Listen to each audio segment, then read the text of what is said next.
স্বাদ বদলের রান্নাঘর থেকে প্রত্যেককে আমার টেলটেলে রান্না দেখার আর্জি নিয়ে চলে এসেছি।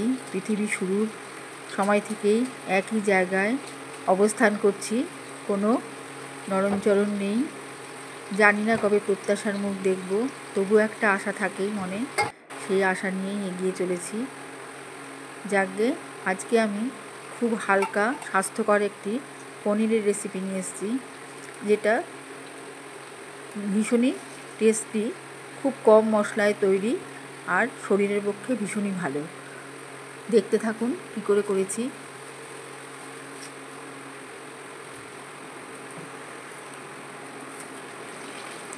আমি একে একে প্রথমে আলু নুন হলুদ দিয়ে ভেজে, গোটা জিরে, ঘি, তারপরে আস্তে আস্তে গুঁড়ো মশলা যেমন জিরের গুঁড়ো, হলুদ গুঁড়ো, ধনে, লঙ্কা গুঁড়ো, ধনেটা দিইনি, তারপরে তেজপাতা, হলুদ, লবণ সব কিছু দিয়ে, টমেটো সব কিছু দিয়ে আমি একটু ভেপারে সেদ্ধ করে নেব। একটু সামান্য তার জন্য জল দিতে হবে।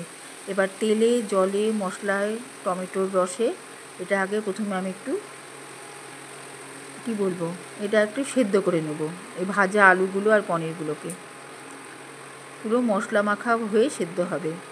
এতে কি হবে, টেস্টটা খুব বেশি ভালো হয়, আমি দেখে রেখেছি। অথচ খুব স্বাস্থ্যকর হবে তৈরি, খুব একটু হালকা টেলটেলে এইরকম করে করলে খুব ভাল লাগে খেতে। আর এখানে আদা ছেঁচা দিলাম বেশ কিছুটা, আমি বাটা দিইনি, ছেঁচা আদা দিলাম, চিনি দিলাম।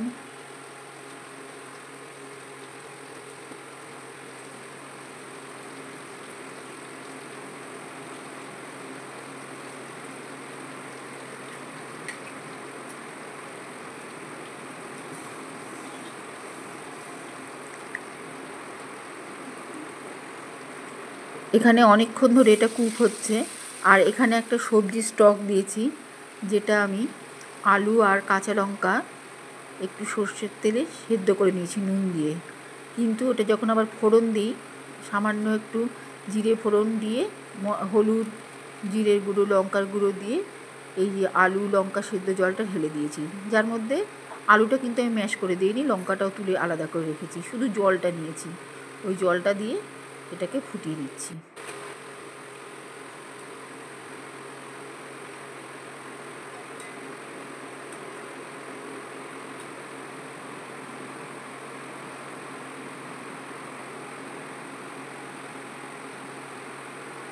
এইভাবেই উপর থেকে সব তেল ছাড়ছে। এটা ভালো মতো রান্না হয়ে গিয়েছে, মশলার সাথে পুরোপুরি সেদ্ধ হয়ে গিয়েছে।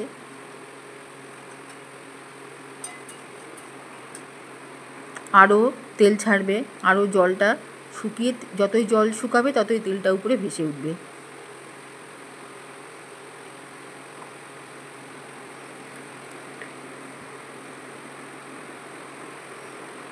এবারে আমি একটু গরম জল দিয়ে দিলাম, মানে একটু ঝোলেরও প্রয়োজন আছে।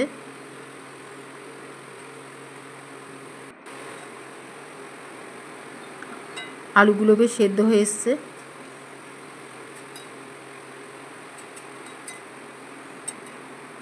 এখন আমার একটা কাজ আছে এখানটায়। আমি এই যে টমেটো থেকে টমেটোর টুকরো তুলে এই টমেটোর মধ্যে, সেদ্ধ টমেটোর মধ্যে লবণ, হলুদ, চিনি, তারপরে লঙ্কার গুঁড়ো সব দিয়ে একটা সম্পূর্ণ মেখে নেব একটা জায়গায়, যাতে সব কিছু টমেটোর সঙ্গে সব স্বাদগুলো একসাথে বজায় থাকে। সেই পেস্টটা আমি লাস্টে এখানে দিয়ে দিব। এখানে লবণ দিলাম। এবার টমেটো তুলে দিচ্ছি, হলুদ, লঙ্কার গুঁড়ো সব দেওয়া ছিল বাটির মধ্যে। এবার এই সব শুদ্ধ একটা পেস্ট তৈরি করব। এখানে একটা পেস্ট তৈরি হবে।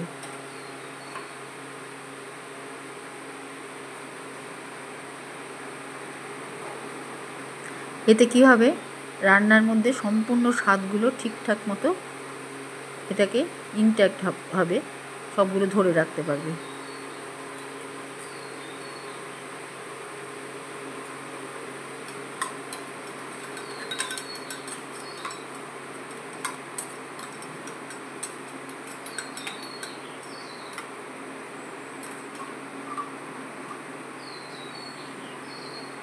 এই পেস্টটা এখানে দিয়ে দিলাম।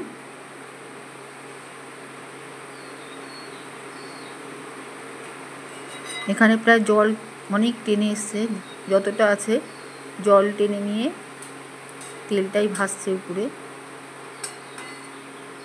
এবার তেলের সঙ্গে এটা একটু সেদ্ধ হবে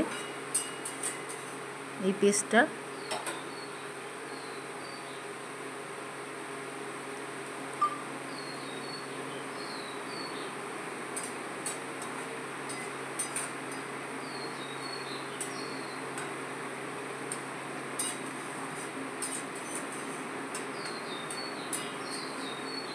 এইটা ঘি ভাতের সাথে খেতে খুব ভাল লাগবে।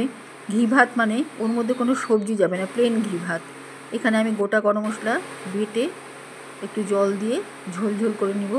গোটা গরম মশলার মানে জল দিয়ে গুলে নেব আর কি। এই গোলা গরম মশলাটা দিলাম, এই ফ্লেভারটা আমার সব থেকে বেশি ভাল লাগে। গুঁড়ো মশলা গোটা এমনি গরম মশলা গুঁড়োটা অতটা ভাল লাগে না, এর ফ্লেভারটা সব থেকে ভাল লাগে এই বেটে রাখা গরম মশলা। আর শেষের দিকে এটা দিলে এর স্বাদ গন্ধ একেবারে বজায় থাকে।